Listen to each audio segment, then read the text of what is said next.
Olá, boa noite. Está no ar o programa Observatório Regional pela TV Rede Paulista. Hoje a gente recebe aqui em nosso estúdio, vamos conversar com o prefeito da cidade de Jundiaí, Pedro Bigardi.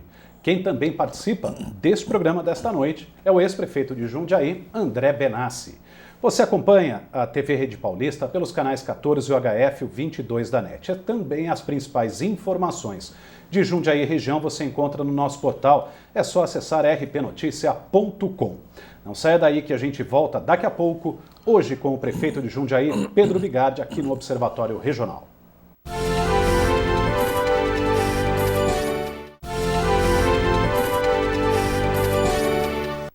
Muito boa noite para você que está sintonizado na TV Rede Paulista. Está no ar o programa Observatório Regional. E hoje a gente conversa com o prefeito de Jundiaí, Pedro Bigardi. Prefeito, muito boa noite, obrigado pela sua presença mais uma vez aqui no Observatório Regional. Boa noite, Leandro. Boa noite, André. É um prazer estar aqui com vocês. André, boa noite. Obrigado também pela sua presença depois de uma ausência de alguns dias. Muito obrigado. Esteja bem-vindo de volta ao Observatório. Obrigado.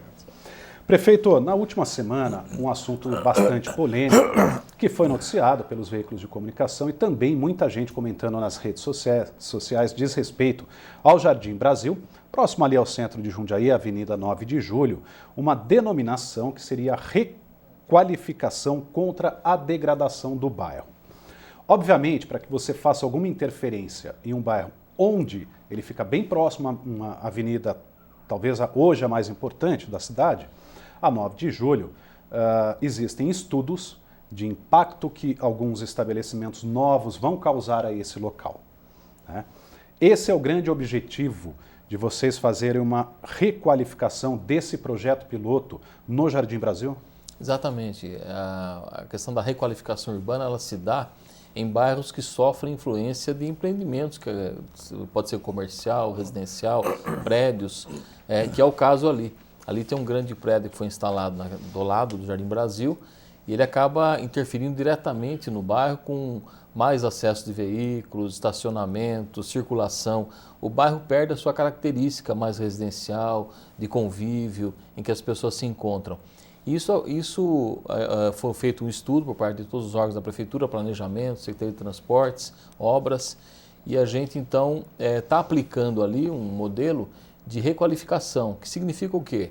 Você ampliar os passeios, você, de certa forma, corrigir entrada e saída do bairro, você dificultar em alguns pontos a entrada e saída com as curvas de concordância. É uma técnica que foi usada na década de 80 em São Paulo, na capital em São Paulo. Eu acompanhei isso, eu estava no planejamento da prefeitura. Existem alguns estudos também para porta de escola, você fazer isso em vias que circundam escolas, chama traffic calming, que você corrige também toda a parte de passeio, circulação. Então não se trata aqui de fechar bairro, não é nada disso. É uma questão de garantir o espaço público, né, para a criança, para o idoso, para o morador, num ambiente em que ele é residencial. Isso vale para qualquer loteamento, para um loteamento padrão médio, padrão alto, padrão de população de renda mais baixa, independente da localização. Sempre que houver uma interferência do empreendimento num bairro, você pode trabalhar com essa técnica. Ainda é uma técnica experimental que a gente está fazendo ali e utilizando o recurso, é importante dizer isso, do próprio empreendimento. É uma contrapartida do empreendimento que causa um impacto econômico, social e, portanto, o recurso da contrapartida é aplicado no próprio local. Então, eu acho uma discussão sadia, importante, claro, sem dúvida alguma, mas uma técnica que eu acho que vai corrigir distorção. Eu me lembro, só para exemplificar também, quando instalou um grande empreendimento na cidade, um shopping grande na cidade, eu era técnico da prefeitura naquela época, na década de 80, a gente pensou também num bairro vizinho de você fazer essas correções. Naquela oportunidade você tinha muito pouco conhecimento, legislação que embasasse isso. Até de impacto, né? Até de impacto. Não havia a questão do impacto, da contrapartida. Então, eu defendo esse projeto e ele vai ser utilizado em muitos bairros, pode ter certeza disso. Porque, obviamente, né, André, também a crítica, ela vem de todas as formas, seja ela construtiva, seja algo pessoal, mas enfim. Agora, para os moradores, óbvio que a prefeitura não pode impedir o acesso à passagem. Sem dúvida. Né? até por lei. Então, e os próprios moradores não podem, numa rua, colocar um portão ou uma cancela ou ali uma barreira de concreto. Isso é proibido. Quer dizer, então, colocou, vai lá e retira aquilo. E não é o caso ali, inclusive, de fechar nada. O que não é o caso, mas é você preservar algo que hoje é residencial. Até porque com o empreendimento, que é grande, né? É um prédio muito grande, Sim, quer dizer, então o fluxo também será muito grande. E aí você também evita que o bairro vire um grande de um estacionamento. Exatamente. Acho que é uma situação dessa, você também preservar uma área tão próxima do centro, a qualidade de vida dos próprios moradores. Sim, a grande vantagem é essa, que é o bairro próximo do centro, ainda com característica de vila e permanece aquele campo mais tranquilo, menos agitado. E a hora que um empreendimento de porte alcançar esse bairro, lógico que vai ocupar espaço com estacionamento. Aí tira essa liberdade, essa tranquilidade do bairro, porque no bairro sempre tem crianças transitando na rua e carro estacionado é sempre motivo de preocupação, porque sempre há assim, alguma preocupação com o remanejamento de carro, aquela coisa que não é nada agradável. Até porque seria bom, por exemplo, que nem a Anchieta, né? Toda ela é coberta por árvores. Na minha opinião, acho que é a rua mais bonita da cidade. Pelo menos a mais gostosa. É uma das mais bonitas, sem dúvida. Mas que infelizmente hoje acho que ela é 90%, 95% comércio. Então essas transformações que vão acontecendo na cidade, do ponto de vista do uso e dos empreendimentos que vão sendo aprovados, a gente tem que ir avaliando. Esse estudo do Jardim Brasil, ele surgiu do próprios técnicos da prefeitura, não houve nenhuma determinação do governo, do gabinete do prefeito, em hipótese alguma. Os técnicos da Secretaria de Transportes e mais Secretaria de Planejamento fizeram um estudo e fizeram uma proposta. Portanto, é uma coisa absolutamente técnica e que a gente entende que vai ser uma coisa boa, vai preservar ali aquela região e que vai servir de subsídio para outros bairros da cidade, a gente corrigir essas distorções em que o bairro acaba sendo usado como lugar de passagem. Quando o bairro é usado pelo lugar de passagem, ele perde a característica de encontro das pessoas, de família, passa a ser um lugar de maior risco do ponto de vista de um acidente, as pessoas deixam de ficar na rua, de se encontrar. Então, acho que resgatar essa relação de convivência das pessoas é o objetivo ali, como vai ser o objetivo em outros lugares também. Bom, o prefeito, então a gente ainda falando de trânsito, vamos agora entrar no assunto. O secretário de Trânsito e Transporte, Luiz Folgosi, esteve aqui há pouco tempo, falou sobre o BRT, até do percurso itinerário, ele já abriu como é que vai ser na Avenida dos Imigrantes, né, que vai Eu assisti. Você assistiu, né? Então, que ele já diz que ali no canteiro central tem alguns pontos de parada. Isso. Você exclui aquelas duas faixas, tanto ali do canteiro central. Em contrapartida, você tira o ônibus do transporte coletivo. Quer dizer, então você ganha também em mobilidade com os carros. Mas Sim. você deve também diminuir o fluxo de carro até pela presença do BRT. Sim. Agora, ele também não deu datas para que comece essa obra definitivamente. Enfim, a prefeitura hoje já tem tudo assinado e já sabe realmente quando passar para a população, olha, a obra tem início em tal mês, o término se nada atrasar, aí depende de tempo, enfim, a gente sabe como é terminar uma obra. Mas já tem algo estipulado, prefeito? Tem. A obra o projeto está totalmente aprovado na Caixa Econômica, Ministério das Cidades, o convênio todo assinado. Qual é a fase agora? É a abertura da licitação. Para você fazer uma licitação, a contratação da obra tem que ter o projeto executivo da obra, o projeto completo. E você imagina fazer 3 viadutos, todo o projeto de cálculo, de estrutura, então é um projeto complexo, né? E esse projeto está pronto, vamos licitar ele agora. A nossa previsão, porque além de fazer a licitação, você tem que fazer as aprovações ambientais também, né, que acompanham o processo. A nossa previsão, nosso cronograma é iniciar a obra em fevereiro. Essa é a previsão. Claro que licitação, você pode ter algum tipo de questionamento, sabe como é que é a licitação? Qualquer empresa pode questionar qualquer item de uma licitação. Mas a previsão é começar em fevereiro e aí isso segue até o final do ano. Até o final de 2016 é possível a gente ter um trecho chamado útil de funcionamento, quem sabe entre o Terminal Colônia e o Terminal Vila Arens. esse trecho funcionando, né? Que é um trecho menos complexo, apesar dos 2 viadutos que tem ali, mas ele passaria a funcionar. E em 2017 a gente concluiria a obra completa, com 3 viadutos, reforma de todos os terminais Vilares e Colônia, que estão no trajeto, as estações todas implantadas, quer dizer, um sistema moderno. E é muito legal você ver os viadutos. Nós vamos ter um viaduto que é um paralelo ao Esperandil, né? Ele falou disso, em que o acesso ao terminal Vilares vai se dar por escada rolante, elevador. Ele é muito moderno, um sistema muito moderno.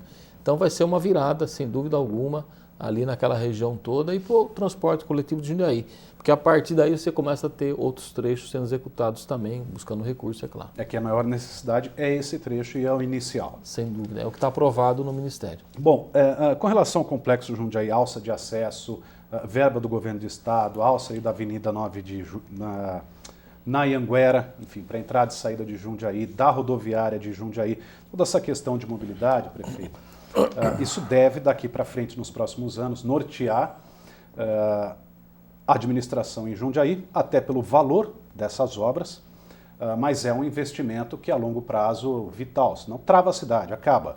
A gente vê, por exemplo, Juvenal, Rossi, de vários, ele falou, olha, se fechar hoje aquele viaduto que você está na Marginal, você não entra e não sai mais da cidade. Ali acabou, a cidade para. Se alguém fizer greve e ficar ali com uma plaquinha, acabou a cidade. Então são investimentos que isso, até 2017, 2018, a cidade já deve receber. Já. Essa é a grande notícia, eu acho, para o sistema de mobilidade, que o governador autorizou o início da obra agora em setembro, começa a obra em setembro, desses 3 viadutos e todo o sistema de marginais. Aí uma mudança completa, não só no acesso a Jundiaí, mas também em todo o sistema rodoviário, né, que pega a Anhanguera, pega Dom Gabriel.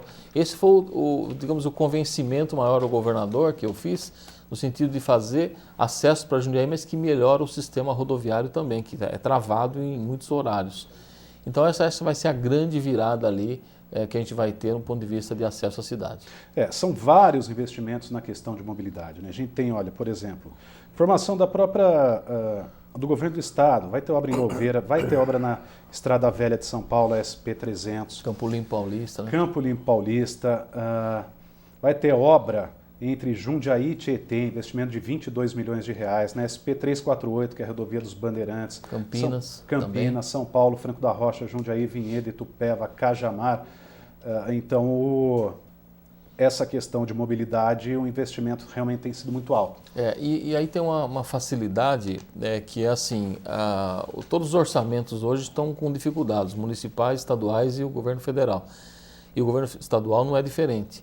Mas com o sistema rodoviário de concessões, é possível fazer obras alongando o período de concessão, reajustando o contrato. Então, é uma facilidade em obras viárias hoje por conta das concessões que o governo consegue ter uma mobilidade maior. Porque se dependesse do próprio orçamento, teria dificuldade. E você vê, nós vamos ter 3 viadutos, né? 2 na 9 de julho e um ali na Osmundo dos Santos Pellegrini, passando em cima da Anhanguera e caindo nas marginais do Córrego da Valquíria, chegando até a Luiz La Torre. Isso é uma mudança completa. Todo aquele sistema do Retiro, a região do Retiro, do Eloy, toda aquela região oeste, pode passar por cima do viaduto, cair para cá, sem entrar no trevo. Então, é uma mudança muito grande e, graças a Deus, as obras começam agora em setembro e a gente vai ver essa obra se tornando realidade. Já está licitada? Já está contratada, porque a própria concessionária, a Autoban, ela contrata a obra. É uma contratação direta dela. Mas tudo passa pela Artesp, né? O senhor conhece bem, que tem que ter o aval da agência reguladora. Mas está tudo definido, o projeto, tudo. E nós fizemos as desapropriações, quase 100 mil metros quadrados de desapropriação que está em andamento. E então o governo do estado, o governador autoriza a obra agora em setembro iniciar. Bom, o programa Observatório Regional faz uma rápida parada. Hoje a gente recebe aqui em nosso estúdio o prefeito de Jundiaí, Pedro Bigardi. Não saia daí, voltamos em instantes.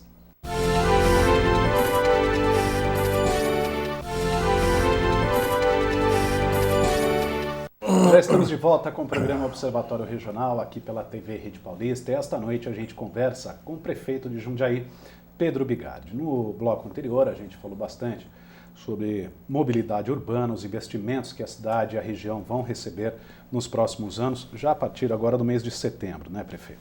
Isso. Bom, falar agora um pouco, prefeito, que no decorrer desse ano, até pouco tempo atrás, um mês e pouco, houve nos corredores, enfim, a gente já ouvia dizer de alguma mudança na administração, e aí o que veio foi a saída do PT, do vice do senhor, o Durval Orlato, ele agora indo para outro partido, o PROS, inclusive que ele não será candidato na próxima eleição. Isso lhe pegou de surpresa, prefeito, ou essas conversas já vinham ocorrendo? E aí o que é que o senhor também já imagina de formatação de alianças para a próxima eleição? E também tem que falar, até porque já é no ano que vem. Bom, em relação ao vice-prefeito Durval Orlato, quando ele deixou a Secretaria de Educação, a gente conversou da saída dele da Educação, ele já tinha conversado comigo um pouco naquele período, que ele estava com alguns planos, que ele deveria ir para um outro partido, isso foi sendo trabalhado, e ele resolveu agora, foi uma decisão que ele me comunicou, de ir para o PROS, e está montando chapa de vereadores, aquela coisa toda que todos os partidos estão fazendo. E a decisão dele também de não ser candidato aí na próxima eleição. A gente, claro, está tratando dessa questão, estamos já no período que começa a discutir o ano que vem. Eu estou mais centrado, sem dúvida alguma, no governo, porque a gente tem muita coisa para acontecer, o BRT, as UPAs, tudo isso está andando, mas a gente começa, de certa forma, a tratar dessa questão também.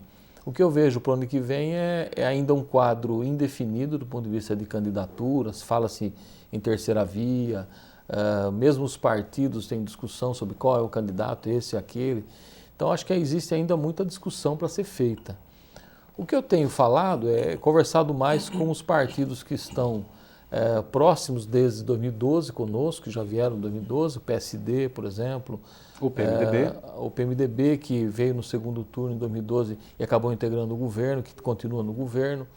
Então, tem alguns partidos que estão conosco que a gente tem conversado. Agora tem o PROS, tem, além do PCdoB, do PT. Então, tem partidos que já estão, digamos, mais afinados conosco. E outros que que vieram depois no diálogo com a Câmara, com os vereadores. A gente acabou criando relação com alguns outros partidos por conta da nossa base na Câmara. Que, aliás, a relação com a Câmara, eu queria dizer isso também, ela tem sido muito sadia. A Câmara, ela cobra, ela questiona, ela critica, ela constrói junto. Eu não interfiro em vetos, eu deixo a Câmara tocar o seu trabalho, claro que eu dialogo, mas eu não interfiro. Mas a relação tem sido muito positiva com a Câmara. Então isso acabou me aproximando de alguns vereadores que são de partidos que não estavam conosco. Eu acho que isso vai ser um processo natural. Eu dialogo aí com aproximadamente 10 partidos hoje com muita tranquilidade, que podem lá na frente estar conosco.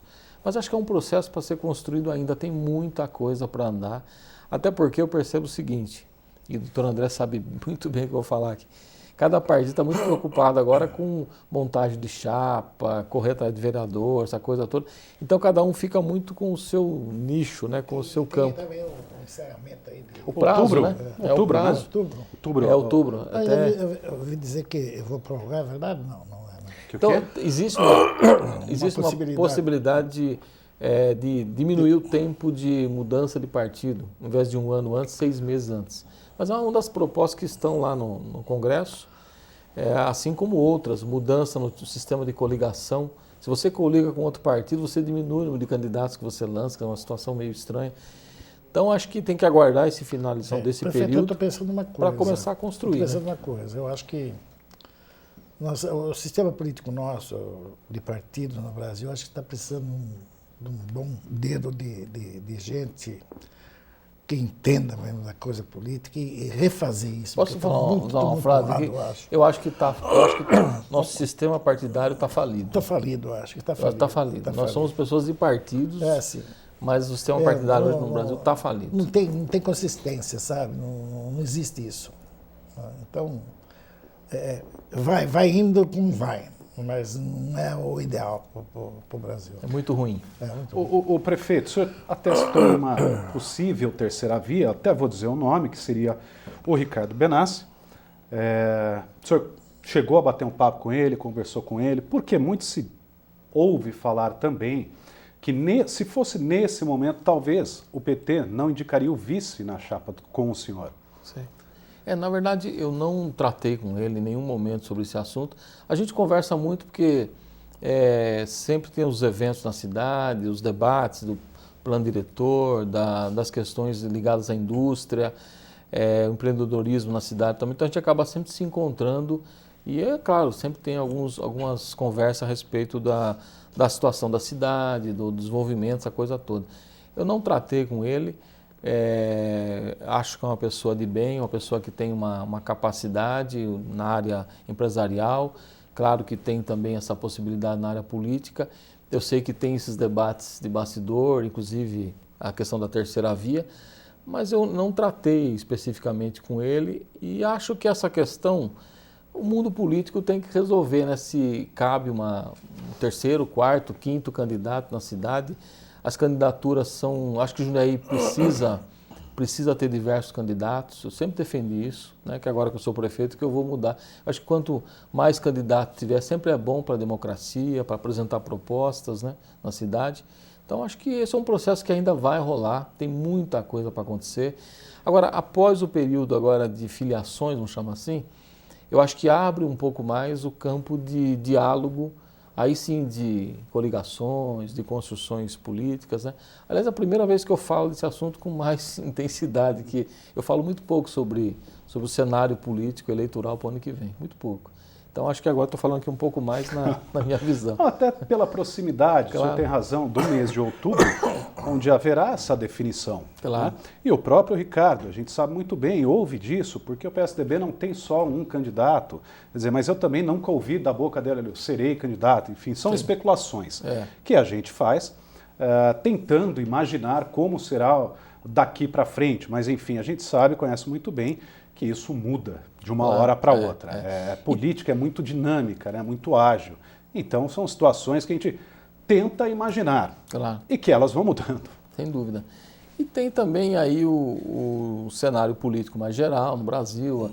Pode passar algumas coisas ainda da reforma política, que a gente ainda não sabe completamente. Eu conversei recentemente com alguns deputados em Brasília. Eu estive em Brasília, fui no Ministério da Cidade, fui no Ministério da Justiça, e conversei com alguns deputados e eu percebo assim que ainda existe muita dúvida em relação ao que passa nessa reta final agora, que é coisa de dias, né? O que vai passar em termos de reforma política, que também pode determinar aí algumas mudanças no cenário político local, né, nas cidades. Né? Bom, o prefeito, a gente só tem 2 minutos, falar de um tema que tem sido muito constante na imprensa até nacional de Jundiaí, né, a respeito de Jundiaí, que diz com relação à segurança pública. Os investimentos foram feitos de câmeras de monitoramento, enfim, o trabalho do Ferraz lá na Guarda Municipal, comando dele, e da redução de criminalidade e essa integração. A gente entrevistou a semana passada o comando do 11º Batalhão, do 49º, os dois aqui também no programa, e eles falaram com relação àquilo que tem sido feito hoje na cidade de Jundiaí, diferentemente de talvez 99% das cidades do país, em termos de tecnologia voltada para a segurança. Hoje Jundiaí entende que esse é um tema que nunca vai acabar o investimento em tecnologia? Não tem nenhuma dúvida disso. Acho que a questão da segurança pública, o combate à violência, ele passa necessariamente, quem diz isso são os especialistas na área de segurança. O próprio secretário de Segurança em São Paulo, tive com ele, e a gente percebe o seguinte, que só vamos resolver essa questão da violência com inteligência, com tecnologia. É a forma de você combater. Eu vou dar um exemplo aqui. Outro dia eu estava vindo num bairro, eu parei o carro, e passou um carro do meu lado no sinal vermelho e quase causou um grande acidente. Naquele momento eu liguei para o comando da guarda e eles rapidamente, é claro que eles iam ver isso através das câmeras, rapidamente conseguiram ali ver aquele carro, tinham roubado uma casa. Então o sistema... Eram bandidos? Eram bandidos, dos dois. Eu vi passar ali, eu liguei para o comandante da guarda, eles já estavam vendo lá nas câmeras e acabou vendo que tinham roubado uma casa 2 bandidos. Então esse sistema de monitoramento ele é muito bom. Agora o mérito que eu vejo no comando que tem hoje da guarda essa integração com as cidades da região, isso está avançando, inclusive com a participação do governo do estado, isso é uma coisa boa, muito boa. E essa integração entre as forças de segurança, Polícia Militar, Polícia Civil, a própria Guarda, eu acho que essa relação está muito boa. Nós não podemos perder isso. Acho que Jundiaí tem um mérito de ter uma relação muito boa de existência, de convivência. E isso faz com que a gente facilite a ação junto aos criminosos. Porque tem cidade que cada um trabalha no seu nicho, distante, não tem a tecnologia, então fica mais difícil.